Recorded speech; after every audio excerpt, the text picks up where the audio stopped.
ang pinakamalalakas na mga atake sa loob ng Jujutsu Kaisen verse.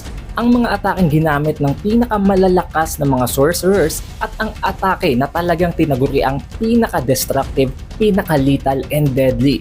At top 10, Granite Blast. Ang Granite Blast ay isang ataking nagagamit ni Ryu Ishiguro. Ang tinaguri ang may pinakamataas na cursed energy output sa buong kwento ng JJK. Na-feature si Ryu Ishiguro at ang kanyang Granite Blast sa nangyaring Sendai Colony Battle Royale. Dito nangyari ang pagtatapat sa gitna ni Ryu, nitong si Uro, ni Kuroroshi at nitong si Yuta Okutsu. Nakita natin doon na sa sobrang lakas ng output ng kanyang Granite Blast, hindi ito nagagawang sabayan ng output nitong si Yuta. And knowing Yuta, napakataas na ng output niya. But it's just that napakalayo ng difference sa output nilang dalawa. Hindi lamang yon, hindi ito isang one-way attack na hindi nagagalawang trajectory. Kaya ding baguhin nitong si Ryu ang tinatahak na path ng kanyang Granite Blast. Nakita natin sa isa sa mga panel na nagigi itong para ba isang homing missile na hinahabol si Yuta kung saan man siya tumatakbo. At top 10 naman, we've got the maximum technique, Uzumaki. Ang Uzumaki ay nagagawa ni Geto Suguru or nitong si Kenjaku matapos niyang iposes ang katawan ni Geto. Sa pamamagitan ng curse technique na ito ay nagagawa niyang mag-accumulate ng energy at ng abilities mula sa mga naipon niyang mga cursed spirit. Upon sacrificing them ay makakapag-create siya ng equal amount of power na energy blast kapalit ng pagsasacrifice at ng kawalan ng abilidad na isamon ang kanyang kinonsume na cursed spirit para i-launch ang atake. However, kapalit din nun ay makukuha din naman niya at ma-extract ang curse technique ng cursed spirit na ginamit niya para sa Uzumaki. And the only reason kung bakit natalo nitong si Yuta at Nerika itong si Geto sa clash ng kanilang blasts ay dahil nga sa hindi naman actually naipon itong si Geto ang lahat ng kanyang mga cursed spirit dahil ikinalat niya ang mga ito sa parade. At number 8, we've got Perfect Sphere. Ang Perfect Sphere ay isang curse technique o isang atake na nagagawa naman ni Yorozu. And as convincing as it sounds, ang Perfect Sphere ay para bang isang orb, isang bilog na object na kahit na ano ang malapatan ay madidisintegrate. Automatically, delete ka na agad pag tinamaan ka nito na para bang isa itong black hole na hindi humihigop ng mga kalaban. Kung hindi, pag nagkaroon ka ng contact dito ay automatically delete ka na. Napakalaki ng potential ng atake ito, however nang dahil sa isang napakalaki at napaka-importanteng disadvantage ay hindi ito naging epektibo. Nang dahil sa napakabagal na attack speed nito, kayang-kaya itong iwasan ng mga Jujutsu sorcerers na merong mabilis na movement speed. At hindi lamang yon, ang isa sa naging weakness nito ay dahil sa ang nakatapat niya ay si Meguna na merong abilidad ng adaptability ni Mahoraga. At number 7 naman, we've got Soul Damaging Punches at ang Soul Dismantle. Sa pamamagitan ng ability ito ng Demon God na si Yuji Itadori ay nagagawa niyang manegate ang kahit na anong durability, kahit na anong armor, kahit na anong tigas ng kalaban. Hanggang tinatamaan ito ng kanyang mga atake, automatically tatablan ka ng damage dahil hindi ang iyong physical aspect ang tinatamaan ng attacks, kung hindi ang iyong soul mismo. At hindi lamang yon, ang napakalital pa sa ability ito ay habang tinatamaan ka ng mga atake ay bumababa ang output mo. Kaya sabihin nating magtagal ang laban, hindi din naman yun magiging isang napakataas advantage kahit paanong tindi ng stamina mo dahil habang tumatagal, habang tinatamaan ka ng mga atake ay pahina ka din ng pahina. Papunta sa point na hindi mo na magamit ang iyong mga curse technique ng may sapat na output, hindi mo na magamit ang iyong domain expansion at hindi mo na din maging magawang effective ang paggamit ng reverse curse technique. At number 6 naman, we've got Black Hole. Ang Black Hole ay napakatindi at ang pinaka-importanteng bagay sa Black Hole na ito na nagawa ni Yuki Tsukumo ay kaya nitong sirain at lamunin ang buong mundo. Nagawa lamang itong pigilan ni Kenjaku nang dahil sa ability na nakuha niya sa nanay ni Yuji na si Kaori Itadori na ang ability na inegate ang black hole at yun ay ang anti-gravitational curse technique. Dahil kung hindi nagawa ni Kenjaku, hindi man lamang pinag-isipan ni Yuki Tsukumo na makakain ng black hole na yun ang buong mundo. At ang rason lang kung bakit napunta siya sa napakababang ranking na ito ng top 6 nga ay dahil sa kinakailangan niyang isakripisyo ang kanyang sarili para ma-pull off ang atake nito.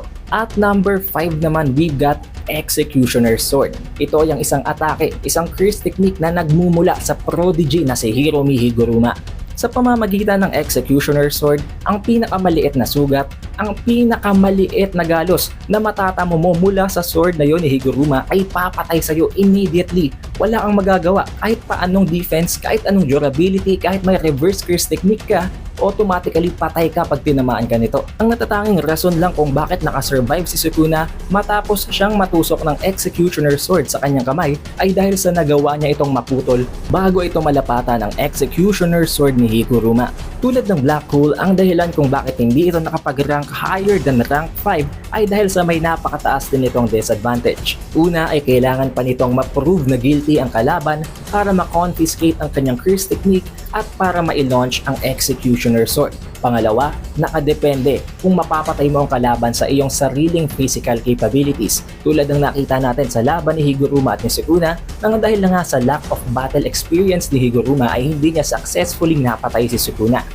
At number 4, we've got Jacob's Ladder, ang isang atake at ang curse technique ng isa sa legendary na mga sorcerers sa Jujutsu Kaisen na si Angel. Ang Jacob's Ladder ay may ability na ang force nullification at ang force extermination ng kahit na anong curse technique. Meaning, pag tinamaan ka nito, ay mamamatay ka na automatically dahil alam naman natin ang curse techniques is directly linked to the soul na nangangahulugan na kung ise-separate at i-exterminate ang iyong curse technique para mo na ding in-exterminate at dinelete ang iyong sariling kaluluwa. Kita nating napakatindi at napaka-effective nito laban kay Meguna. Honestly, it had the potential to be the number 1 sa ranking na ito. However, nang dahil lang nga sa nakita natin sa final battle sa Shinjuku, nakita natin doon na hindi talaga ito isang one hit, one kill na curse technique dahil nagawa pa ngang mababad nitong si Sukuna at ni Yuji sa loob ng Jacob's Ladder nang hindi naman nagkakaroon ng ganun katinding epekto. Maybe it should have taken a little more time para mag-take effect sa dalawa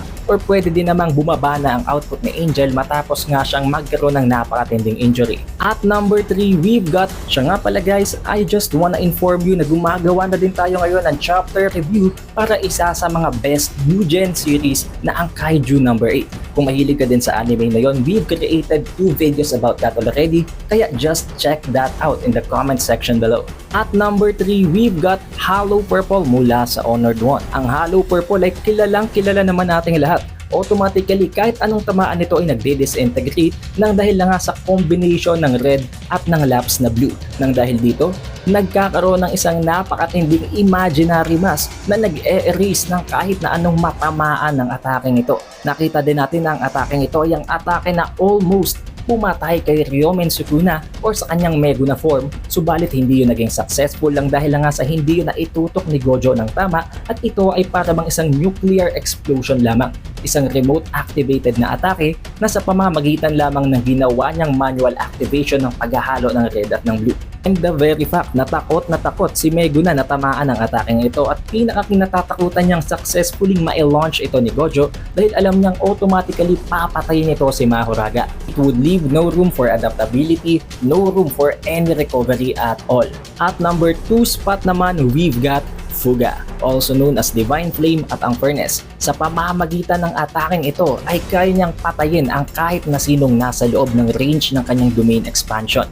Ang Fuga or ang Furnace Open na ito ay nakakapag-create ng thermobaric explosions, isang atake na talagang sumisira at sumusunog at a molecular level. Wala kang magagawa kapag inabot ka ng range nito, automatically tunaw at magiging abo ka tulad ng nangyari kay Choso. There is no room para makatakas dahil instantly matapos niyang i-open ng Furnace, mangyayari agad ang pagsabog at ang thermobaric explosions na yun.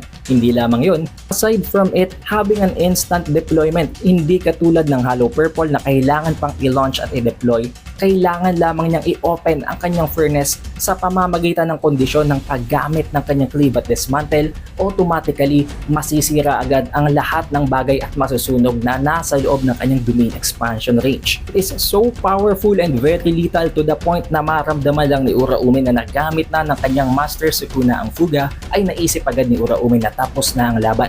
Ito din ang atake na nakapigil kay Mahoraga matapos nitong makasurvive sa Malevolent Shrine. No taking up the number 1 spot at ang pinakamalakas na atake all throughout Jujutsu Kaisen, ang World Cutting Slash. Ang World Cutting Slash ay ang isang parabang variant ng slash ng dismantle nitong si Sukuna na hindi lamang hinahati ang physical aspect kung hindi ang mismong space, ang mismong world. Hence the name World Cutting Slash. Tulad ng iba pang mga atake na nagne-negate ng durability, nagne-negate ng kahit na anong armor, ang ataking ito ay automatically hahati sa kahit na ano. Nagawa nitong manegate maging ang limitless at ang infinity ni Gojo Satoru sa pamamagitan lamang ng isang slash. Ito ang ataking pumaslang sa Honored One at sa strongest sorcerer of today, at ito din ang ataking pumatay sa strongest 400 years ago na ang lightning god na si Kashimo Hajime. The very fact na kapag nilaunch ni Sukuna ang kanyang world cutting slash, wala nang makakapigil dito. Ang magagawa mo na lang ay umiwas. We also saw na almost mapatay din itong si Sukuna sa Yuta sa pamamagitan ng kanyang world cutting slash,